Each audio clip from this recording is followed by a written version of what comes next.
So let's talk about a knife you've probably seen before. This is a Cold Steel Formax Scout. So this is going to be the cheaper variation. I think these come around like $70, $75. This is the Formax Scout. It has a 4-inch blade, and this thing's like 10 inches long. It's huge. Look how thick this is. Yeah, we'll definitely get into that. So quick size comparison, here is the Spyderco Shaman. As you can see, the Formax Scout is massive compared to that. Here it is next to the Yojimbo 2. And there you go. If I do a size comparison with any other knife, it's just going to look ridiculous next to the Formax Scout because this thing is a hulking beast. This thing is massive. I mean, just look at the blade shape. Look at the huge swedge on the top. Look at just the girth of the handle when it's like that. Oh my gosh.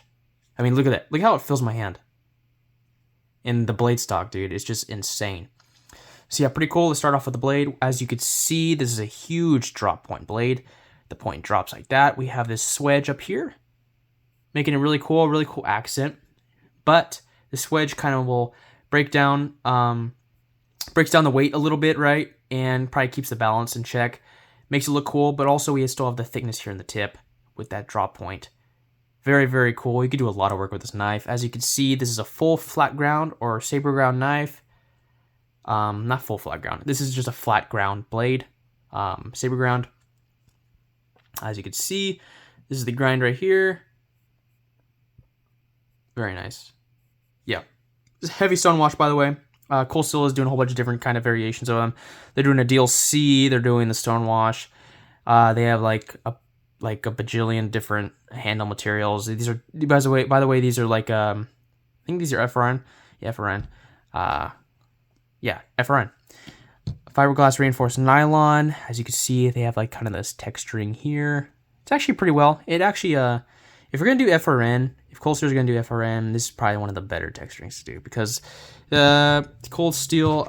Let's pull this out real quick. Voyagers, their texturings. I mean, it's cool. I really like the crosses on it. It's really nice like that. It's really, really rough, and it kind of makes it feel cheap. But I kind of wish the Voyagers had this.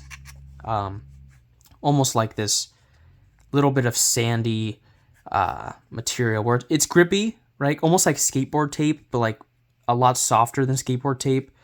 Like super filed down skateboard tape. And it just feels a lot better than the other FRN that they do. They call it Grivex or Grivery. It's all in the same kind of stuff. It's going to be like a hard polymer plastic that is durable to water, from swelling from water. It's durable it's not going to corrode. It's not going to have oxidation or rust. It's going to be really good environment. It's just going to be really good, and it's light and flexible, and it's going to be very good. But that's the problem. If you don't like this, you prefer G10. Well, they don't have a G10 model at the moment. Actually, wait, they do. Sorry, they have the Formax Elite, and that has green and black G10 S35 VN blade.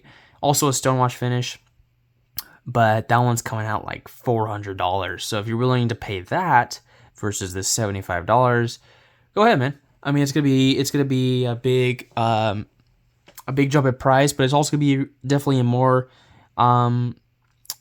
what am I trying to say? Very more higher quality in terms of the materials. You're probably gonna feel a lot better because it's gonna feel a lot more high quality than the FRN and the AUS 10A. By the way, this AUS 10A steel is actually really tough. It does a really good job. It's basically like VG10, and it's in that level of steel. It actually works really well. I have used AUS 10A a lot with the Voyager line. I have really, really beaten that steel up, and I have just thrashed on it. And I've cut so much cardboard. I've cut so much stuff like that. And I gotta say, it holds a way better edge than you'd think it'll hold. It holds a better edge than I thought it would. And it actually sharpens up really well. This one is stupidly sharp. This one's stupidly sharp right now. I sharpened this thing so doggone sharp. And I did it pretty fairly quickly, so pretty cool. One thing I noticed about the steel, though, I was carrying a Voyager for a long time, every day, day after day, and I was also sweating a lot. because it was in the summertime, and it started rusting on me. You know, not too bad. I would just kind of get like little spots, and I just use Barkeeper's Friend, which is that it takes off rust and like polishes stainless steel. It came right off. It was no biggie. I'm just saying, just so you know, if you're near the ocean or you're sweating a lot, and you might have to use that a little bit. Not a big deal. Just want to let you know. Not a whole lot of people have a ton of coverage on this steel, but that's kind of what I've learned about it. It is fairly tough. I have had chips and rolls in it though. But you know, with the sharpenability, it takes it out pretty quick. Let's talk about the heat treating on the steel real quick, because I mean, obviously that's the life of the knife is cold steel's heat treat. Cold Steel does a great job at heat treating. They do a really good job on their S35VN, on their old CTS XHP models, which is a steel, by the way. They do a very good job on that. Although this Formax Scout, this particular one that I have, the heat treat wasn't done as well as some of my Voyagers. Like I found the Voyager would had a better heat treating because I could tell in the sharpness and kind of like in the way it was cutting and how it would hold an edge. It was a little better, like almost like the Rockwell hardness was a little bit slightly better than on this one, or maybe this one was just kind of a goofball one. But either way, it still does a really good job. This knife was actually really kind of a joy to use. So let's go down to the handle. Talking in use, this handle is super thick, as you can see. It's super, super thick here, and then it kind of goes down and kind of does a distal taper towards the end. So it really accommodates your hand right up here when you're going to really be needing that girth, but it's also slim here, so when it's in your pocket, and when you don't need as much girth down here between your pinky and your palm. It actually works really well. As you can see, we have a single cutout here for your finger and a very tiny, tiny cutout here.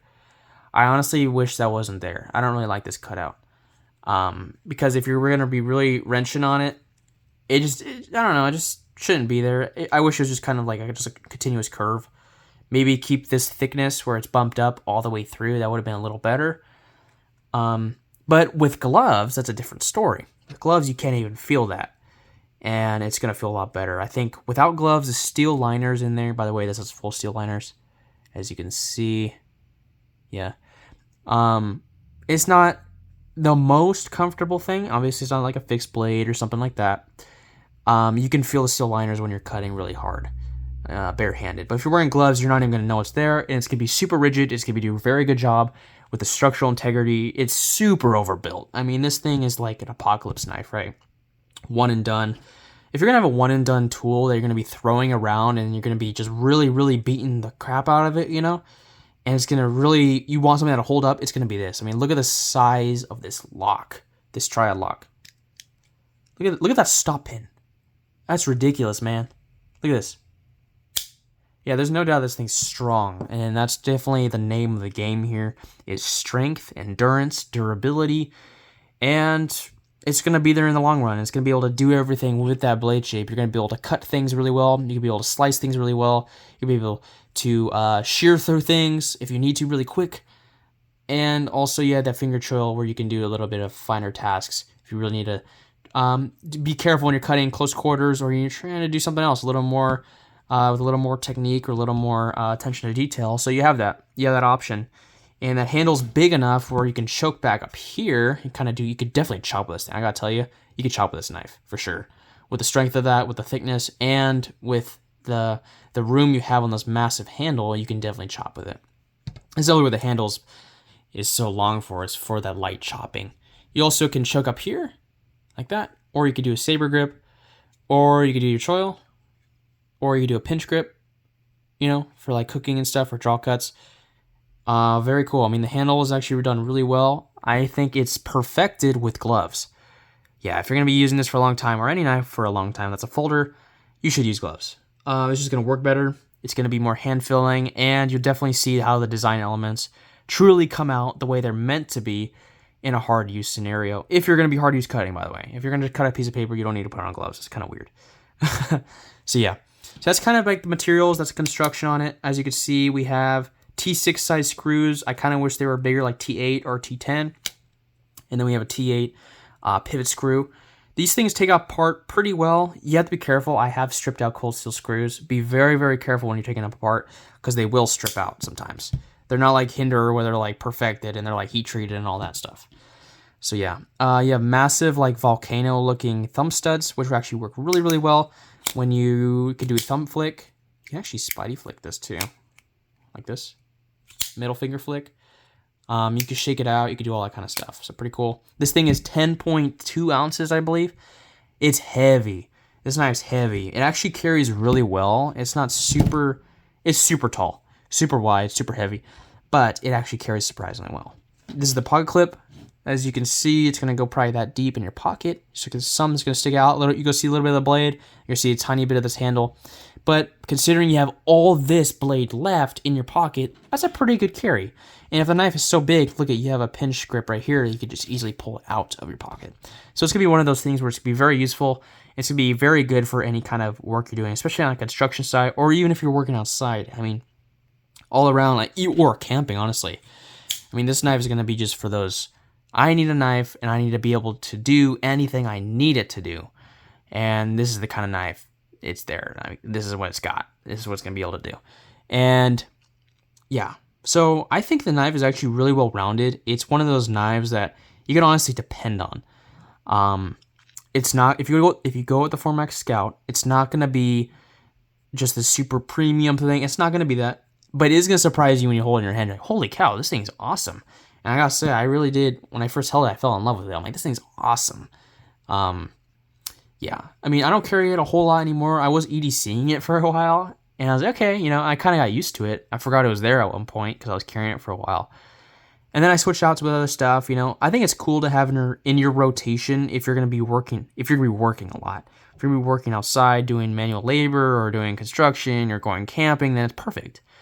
But, that's definitely like kind of like I was saying, the name of the game here. It's a great knife. Go check it out. You can get them here on Amazon, Blade HQ, Knife Center, Knives Plus, GP Knives, whole bunch of different places. Go check it out. It's a really great knife. Highly recommend it. It's one of those knives that's gonna get the job done, and it's gonna be there when you need it. So yeah, that's the Formax Scout, guys. Hope you enjoyed the video. Like and subscribe below. Feel free to comment about anything. I'll try my best to reply. I will reply. I'll reply and just have a cool conversation with you. Yeah, take care, guys. Bye-bye.